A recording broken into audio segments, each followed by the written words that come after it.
नमस्कार दोस्तों, आज है 22 अगस्त 2025। चलिए शुरू करते हैं आज के मुख्य समाचार में शेयर मार्केट से जुड़ी महत्वपूर्ण खबरें। इक्विटी इंडेक्स सूचकांक में छठे कारोबारी दिन तक रैली बनी रही। बीएसई सेंसेक्स 142.87 अंक या 0.17% बढ़कर 82,000.71 अंकों पर बंद हुआ। वहीं एनएसई निफ्टी 50 इंडेक्स 33 अंक या 0.1% बढ़कर 25,084 के स्तर पर बंद हुआ।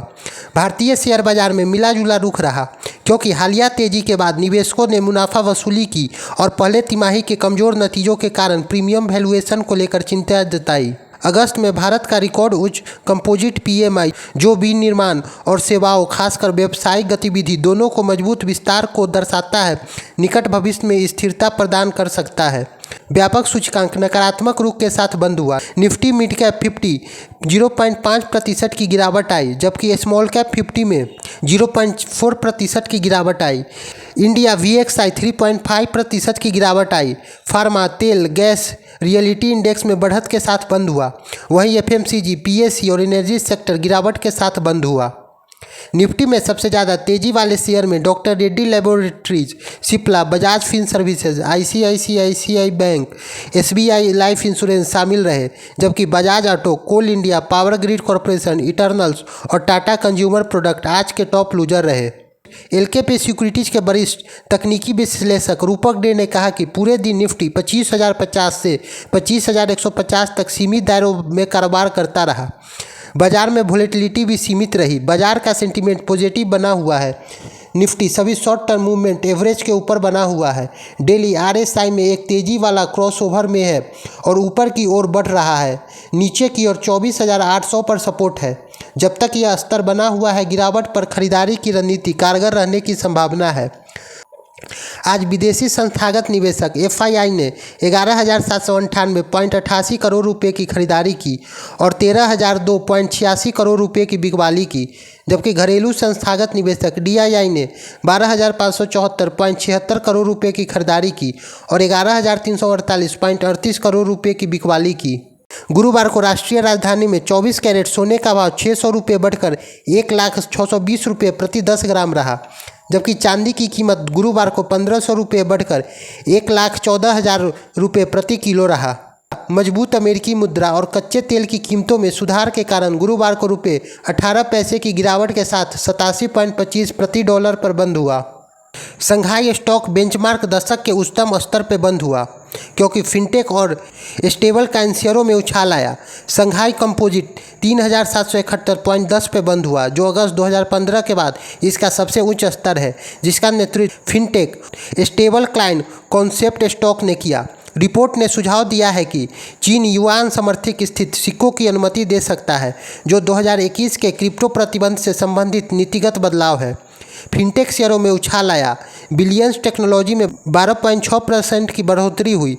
तानसेन टेक्नोलॉजी में 4.1% बढ़त हुई। खुदरा प्रवाह, व्यापक तनाव की कमी तथा तरलता समर्थन में तेजी को बढ़ावा मिल रहा है। हालांकि हांगकांग और जापान के सूचकांक में गिरावट आई। टेक शेयरों में गिरावट के कारण जापान का निक्केई लगातार तीसरे सत्र में नीचे। निक्केई 0.65% गिरकर 42,610.17 पर आ गया, जो रिकॉर्ड ऊंचाई के बाद 3 सत्रों में 2.5% की गिरावट दर्शाता है। टॉपिक्स 0.52% गिरा। टेक शेयरों में गिरावट रही। टोक्यो इलेक्ट्रॉन 2.41% और सॉफ्टबैंक 2.01% नीचे आ गया। दाइची सेक्सो 7.18% गिरा।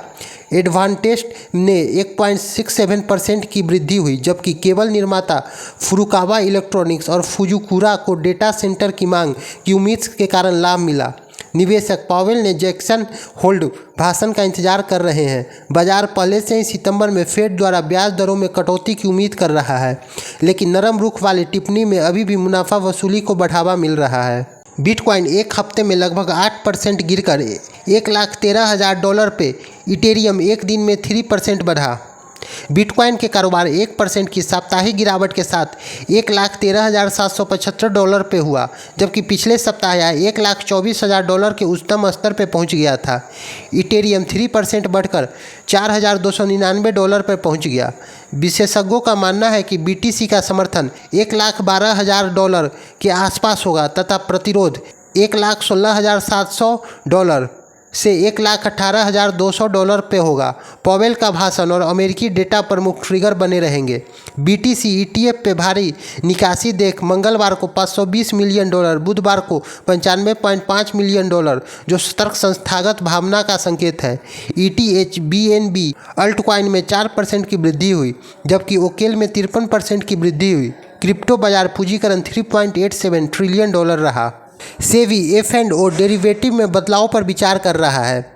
गुरुवार को एक उद्योग कार्यक्रम में बोलते हुए सेबी के अध्यक्ष तुहितकांत पांडे ने कहा कि बाजार नियामक जल्द ही एक परामर्श पत्र ला सकती है, जिसमें इक्विटी डेरिवेटिव अनुबंधों की अवधि और परिपक्वता बढ़ाने पर विचार किया जा सकता है। डेरिवेटिव ट्रेडिंग में वृद्धि ने भारतीय प्रतिभूति एवं विनिमय बोर्ड को अनुबंध समाप्ति की संख्या सीमित करने तथा लौट आकार बढ़ाने के लिए प्रेरित किया है।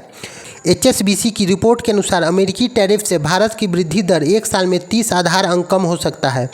HSBC ने अपनी एक रिपोर्ट के अनुसार अमेरिकी राष्ट्रपति डोनाल्ड ट्रंप द्वारा भारत पर लगाए गए 25% टैरिफ में एक साल में विकास दर 30 आधार अंक की गिरावट आने की संभावना है। रिपोर्ट में आगे कहा गया है कि 50% टैरिफ के साथ विकास दर में यह गिरावट 70 आधार अंकों तक और बढ़ सकता है। तो ये थे आज के शेयर मार्केट के बड़े अपडेट। अगर आपको यह जानकारी पसंद आई हो तो वीडियो को लाइक करें, शेयर करें और हमारे चैनल को सब्सक्राइब करें।